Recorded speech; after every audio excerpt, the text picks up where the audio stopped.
नमस्कार भाई साहब। नमस्कार जी। आज भाई साहब हमारे को बताओगे भाई, आज हमारा जो छठे चरण का चुनाव हरियाणा के अंदर हुआ है, उसके अंदर भाई साहब ने कुछ समीकरण अपने निकाले हैं। कितनी पोलिंग हुई है, क्या क्या जो है रिस्पॉन्स लोगों की तरफ से आए हुए हैं, वो आज भाई साहब आपके आगे साझा करेंगे। एक आम आदमी है, कोई ये नहीं कि भी राजनीति से प्रेरित हैं या किसी राजनीति वाले से जो है वो है, लेकिन अपने जो है जो आम परिवार के जो समीकरण हैं उनको जो है आज भाई साहब साझा करेंगे। राम राम जी। नमस्कार जी। भाई ऐसा है, हमारा छठे चरण का चुनाव आज ख़त्म हो चुका है और ये मैं समीकरण जो बताऊंगा प्रॉपर अपने हरियाणा के बताऊंगा और उसमें हम अपनी सोनीपत सीट का बताएंगे किसकी जीत और किसकी हार है। तो सबसे पहले चलते हैं हम। पिछली बार से वोटिंग परसेंटेज बहुत कम हुई है, जो कि अब की बार अम्बाड़े में हुई है 62% और भिवानी महेंद्रगढ़ में हुई है 60%, फरीदाबाद में हुई है 55% और गुड़गांव में हुई है 57% और उसके बाद हिसार में हुई है 59% और करनाल के अंदर हुई है 59% और कुरुक्षेत्र के अंदर हुई है 62% और रोहतक के अंदर हुई है 60% और उसके बाद सोनीपत में हुई है 67% और सिरसा के अंदर हुई है 63%। ओवरऑल 59.4% हुई है टोटल हरियाणा एक बात बताओ, ये जो 59 हुई है भाई, देसी भाषा में कह लें तो तकरीबन 100 में 10 60 आदमियों ने सीट टिकट ये अपनी वोट डाली है, वोट डाले हैं और 40-41 लोगों ने अपनी वोट को नहीं डाला है, उसका यूज नहीं किया। तो ये कहाँ जो है कमी रह जाती है कि जिससे जो है वोट नहीं डालते लोग? या तो इसमें जैसे पार्टियों पे डिपेंड करता है, या तो इन 40% को दोनों पार्टियों में किसी भी पार्टी के अंदर कोई रुचि नहीं मिली है, उनको पसंद नहीं आया है, इस वजह से उन्होंने नहीं डाले हैं। या फिर हम कह ले कुछ गर्मी का रुझान है, गर्मी के अंदर लोग अपने घर से नहीं निकले हैं, या कुछ ये कह ले किसी सबको अपने काम से मतलब है, इससे वोट से मतलब ही नहीं रहा, क्योंकि मतलब अपना मताधिकार उन्होंने यूज किया ही नहीं। हर साल जो है घटती जा रही है। इस साल पिछले साल बढ़ी थी, जो 2019 के अंदर इलेक्शन हुए थे उसमें परसेंटेज पिछली बार से बढ़ी थी, अब डाउन हो गई है। ये पता नहीं किस वजह से हुई है। जहाँ तक हमारा अंदाज़ा है वो ये अंदाज़ा है, मतलब पार्टियों में रुचि नहीं रही है, लोगों की भी रुचि नहीं रही। गांव के अंदर जाते हैं, गांव के अंदर भी नहीं रही, जो कि गांव के अंदर रुचि होती थी। ये जो जैसे काफिले चलते हैं और जैसे रैलियां करते हैं, उनमें भी वो दिहाड़ी वाला सिस्टम जो है आजकल चला हुआ है। लोग जो है जाते नहीं, पहले जो है जाते थे। पहले जो नेता होते थे, अपने नेता को सुनने के लिए आदमी अपने मन से जाता था, वो किसी से कोई दिहाड़ी नहीं होती थी और कुछ से लेते नहीं थे, वो अपने मन से जाते थे। उनको अपने नेता पसंद है, उनके बोल पसंद है, उनके काम पसंद है। आजकल एक ऐसा सिस्टम आ गया है जिससे सिर्फ और सिर्फ इंसान पैसे के चक्कर में सुनने जाता है, सिर्फ दिहाड़ी मिलती है। और जो ये बोलते हैं हम जहाँ से मजदूर मिलते हैं, फट्टा कह लो या कुछ कह लो देसी भाषा में उसको, वहाँ से उनको दिहाड़ी पे उठाते हैं और वहाँ उनको रैली में ले जाके बिठा देते हैं। सच्चाई तो यही है वीरेंद्र जी, जैसे बात कर रहे थे हम दिहाड़ी वाला सिस्टम, 10-20% आदमी होंगे जो उनको सुनने जाते हैं, लेकिन सच्चाई यही है आज की। और आगे आगे ऐसी सच्चाई जो है और जो है मिलेंगी, क्योंकि दिखाने को तो कुछ भी दिखा देते हैं, लेकिन वो वोटों में कन्वर्ट होती हैं कि नहीं होती वो अलग बात है, वो अलग चीज़ है। अब जो आपने समीकरण बताए कि भाई जहाँ जहाँ कितनी कितनी वोटिंग हुई, तो आपको ओवरऑल क्या लगा कि पूरे हरियाणा में तकरीबन क्या होगा?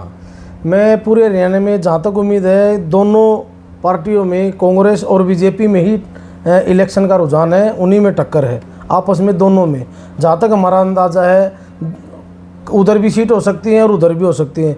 जहाँ तक मेरा छोटा अंदाज़ा अपनी सोनीपत लोकसभा सीट का अंदाज़ा है, सोनीपत लोकसभा सीट में हमारे प्रत्याशी कांग्रेस से सतपाल ब्रह्मचारी जी हैं, वो यहाँ से 2 लाख प्लस से शायद जीत अपनी कर लेंगे, दर्ज करेंगे और शायद उनकी होगी, वो 2 लाख प्लस जाएंगे। 2 लाख प्लस 2024 के चुनाव में आपने बहुत बड़ी बात कही है।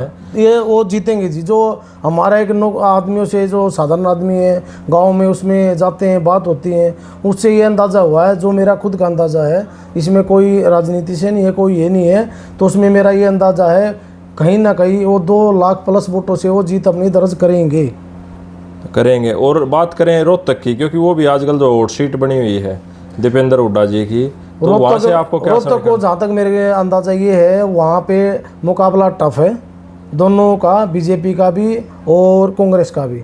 वहाँ से दीपेंद्र हुड्डा शायद और शायद वहाँ से अपनी जीत दर्ज कर सकते हैं, लेकिन वो बड़ा मार्जिन नहीं होगा इतना। जैसे आपने सोनीपत में कहा कि तकरीबन सोनीपत का और रोहतक में सोनीपत का ज़्यादा मार्जिन है जी, सोनीपत का ज़्यादा मार्जिन होगा। और बात करें जैसे भिवानी सीट की, भिवानी सीट में जहाँ तक है वहाँ तक कोशिश है, वहाँ सिर्फ और सिर्फ कांग्रेस का ही निकल सकता है। और जैसे कुमारी शैलजा जी हैं, कुमारी शैलजा भी वो सिरसा से हैं, वहाँ भी उम्मीद कांग्रेस की लगाई जा रही है मेरे अंदाजे से।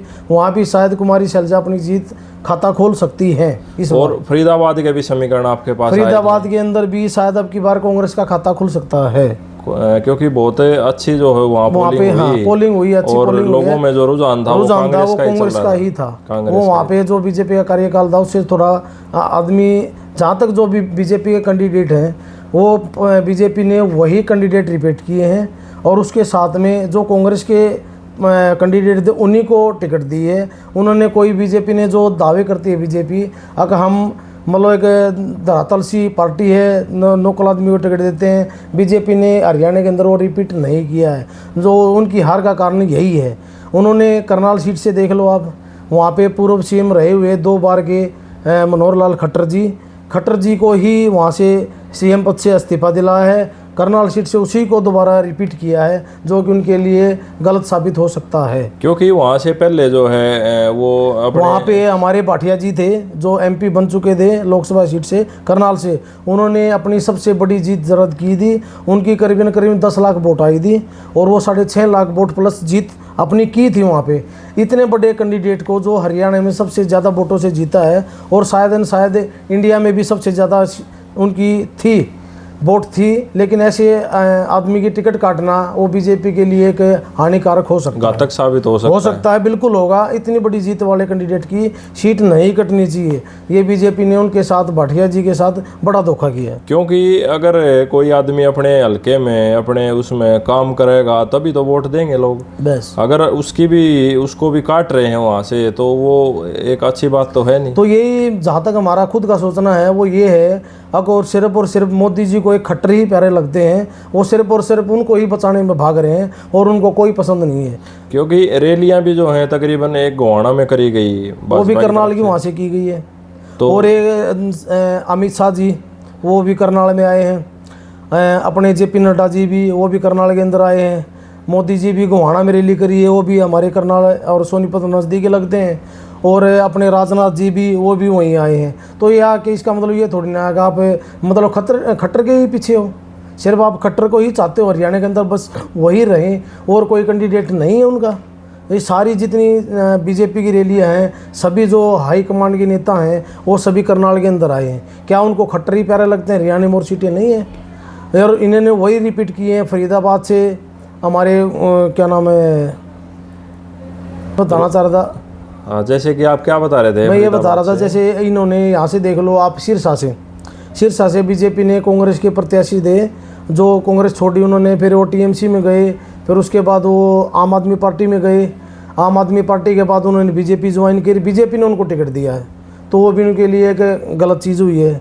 उसके बाद आप सिरसा में आ जाओ, वहाँ पे हमारे रणजीत चौटाला जी हैं, जो कि वो बिजली विभाग के मंत्री थे, बिजली महकमे के, और उनको भी वहाँ से इस्तीफा दिलाया है, उसी को वहाँ से रिपीट किया है, कोई नया चेहरा नहीं लेके आई। ऐसे ही वहाँ से अम्बाला से है, वहीं पे कटारिया जी की वाइफ को दिया है, उसको ही रिपीट किया, तीसरी बार रिपीट किया है। ऐसे ही कुरुक्षेत्र से इन्होंने नवीन जिंदल को, जो कि उस पर बीजेपी ने ही उसको ये दिया था कि वो कोयला घोटाले में सबसे बड़े वो हैं, तो उनको ही बीजेपी ने साफ छवि बना के, वो तो वॉशिंग मशीन लगी हुई है, हाँ लगी हुई है बीजेपी ने उसमें, हाँ उसमें साफ किया है और उसको वहाँ पे उतार दिया उस कैंडिडेट को, वो भी एक हानिकारक है। ऐसे ही करनाल के अंदर 2 बार सीएम रह चुके, उसी चेहरे को उन्होंने अच्छा माना है, उसी चेहरे को फिर वहाँ उतार दिया। ऐसे ही आप सोनीपत के अंदर आ जाइए, वहाँ पे रमेश कौशिक जी थे हमारे, जो उनको इन्होंने करप्ट घोषित कर दिया, उसकी टिकट काट दी, और जो राय से विधायक हैं बड़ोली जी, उन्हीं को दोबारा दे दिया। क्या और कोई कैंडिडेट नहीं था सोनीपत में बड़ोली जी के सिवाय? आप बड़ोली को ही दे रहे हो, जो वहाँ पे बना कोई और चेहरा देते ना। 2-3 बार के एमएलए रहे हुए। हाँ, एमएलए रह चुके हैं राई से। तो उसी को रिपीट कर दिया, और कोई नया चेहरा देते तो उससे थोड़ा और बढ़िया तो एक जैसे घर में ही घुस के रह गया। बस वो उसी में रह गए। ये तो कुल मिलाकर बात करें, बीजेपी के परिवार से बाहर नहीं गए हैं वो। देसी भाषा में अगर अपनी जमींदारी के हिसाब से बात करें तो ये इनकी एक तरीके से खेती होगी। बस इनका वही है जो होती है, एक बार धान की फसल होती है, एक बार गेहूं की फसल होती है। उसी प्रकार बीजेपी ने अपने परिवार के ही आदमियों को दोबारा टिकट दी है। ऐसे ही रोहतक में अरविंद शर्मा जी को दोबारा दी है। ठीक है, उसके बाद हम जाते हैं गुड़गांव में। गुड़गांव में ने इंद्रजीत जी को दोबारा तीसरी बार फिर रिपीट किया है। उसके बाद हम जाते हैं कृष्णपाल गुर्जर जी, उनको भी तीसरी बार रिपीट किया है। फिर जाते हैं हम महेंद्रगढ़ भैणी में, उनको भी तीसरी बार रिपीट किया है। तो इन्होंने वही चीज़ें हर बार रिपीट की हैं जो कि इनके कारण हानिकारक हो सकती है बीजेपी के लिए। एक चीज़ और बताओ वीरेंद्र जी, जैसे ये जो कैंडिडेट हैं इनके, कोई किसी पार्टी में कोई किसी पार्टी में, तो जो अपना धरातल पे जो कैंडिडेट अपने ये वोटर हैं और जो उनके मेंबर हैं, जैसे उनको बोलते हैं, क्या बोलते हैं, जो जिस पार्टी के साथ लगे हुए होते हैं, एजेंट हैं, कार्यकर्ता हैं, उनका क्या होगा? वो कार्यकर्ता के साथ ही धोखा हुआ है ये। तो आप ये लगाओ, जैसे अब की बार कांग्रेस ने हुड्डा साहब ने अब की बार अच्छा किया है। उन्होंने पहले बीजेपी की टिकटें आई हैं, उसके बाद उन्होंने सर्वे किया है। और जैसे कि हमारे करनाल से, जो कि एक हॉट सीट है करनाल से, उसमें एक बिल्कुल अनजान आदमी को, अनजान व्यक्ति को, और नकुल साधारण परिवार आदमी है वो, तो बुद्धि राजा जी को टिकट दी है, जो कि एक उनके लिए बहुत बढ़िया साबित हुई है। और शायद वो अच्छा कर सकते हैं वहाँ पे। और ऐसे ही हमारे सोनीपत में ब्रह्मचारी जी हैं, सतपाल ब्रह्मचारी जी, जो कि हमारी सोनीपत सीट में शायद सोनीपत से या गोहाना से प्रत्याशी होते थे। जिन प्रत्याशी पहली बार आया है सोनीपत में, और वो भी अच्छे हो सकते हैं कांग्रेस के लिए। हुड्डा जी ने अच्छा किया है। और रोहतक के अंदर उन्होंने दोबारा अपने दीपेंद्र हुड्डा जी पे विश्वास किया है, जो कि एक वहाँ के लिए वो ठीक हैं और लोकप्रिय नेता भी हैं वहाँ के लिए। और उसके बाद हम जाते हैं हिसार में जेपी के ऊपर उन्होंने विश्वास जताया है, जो कि वहाँ पे क्या नाम है, अपने अच्छे कैंडिडेट हो सकते हैं वो वहाँ के लिए, और वो जीत शायद जरूर हो जाएगी उनकी। और ऐसे ही उन्होंने सिरसा के अंदर कुमारी शैलजा जी पे विश्वास जताया है, और वो भी अच्छी वहाँ पे सफलता पे हैं। एक चीज़ बताओ वीरेंद्र जी, आपके समीकरण से हरियाणा में 10 सीटों में से कितनी सीटें कांग्रेस के पास आने वाली हैं, कितनी बीजेपी के पास आने वाली हैं? मेरे समीकरण के हिसाब से कम कांग्रेस 7 जा सकती है, 7 तक पहुंच सकती है। और अभी बीजेपी इसमें 5 भी आ सकती हैं और 3 भी रह सकते हैं बीजेपी की। और जिस हिसाब से बीजेपी ने टिकट अपनी दोहराई है वो ठीक नहीं है बीजेपी के लिए। और जो कांग्रेस ने, हुड्डा साहब ने जो अपना लेट फैसला लिया है, लेकिन उन्होंने अच्छा फैसला लिया है और वो शायद उनके हक में होगा। और यही मैं बताना चाह रहा हूँ आपको, अच्छे नेता होने चाहिए और नए चेहरे पे बीजेपी ने विश्वास करना चाहिए था, जैसे हुड्डा जी ने विश्वास किया है नए चेहरों पे, और वो शायद उम्मीद पे खरा उतरेंगे। धन्यवाद जी। एक भाई जमींदार के बेटे ने, एक देसी कति अपने भाई ने, उसका ये समीकरण है। आज दिनांक क्या है? आज 25 तारीख। आज 25 तारीख है। इलेक्शन का अंत हो चुका है, वोटें डल चुकी हैं और ये रिजल्ट आएगा। इस रिजल्ट के अंदर आपको पता चलेगा 4 तारीख को। और उसमें ये रिजल्ट हमारे कोई ये नहीं है, कन्फर्म नहीं है, ठीक है। इसमें सीटें जो वोट डली हैं उनके हिसाब से होंगी। हमने जो अपना खुद की सोच दी, खुद के विचार दे, उनसे हमने ये चीज़ बताई है। धन्यवाद जी, बहुत बहुत राम राम जी।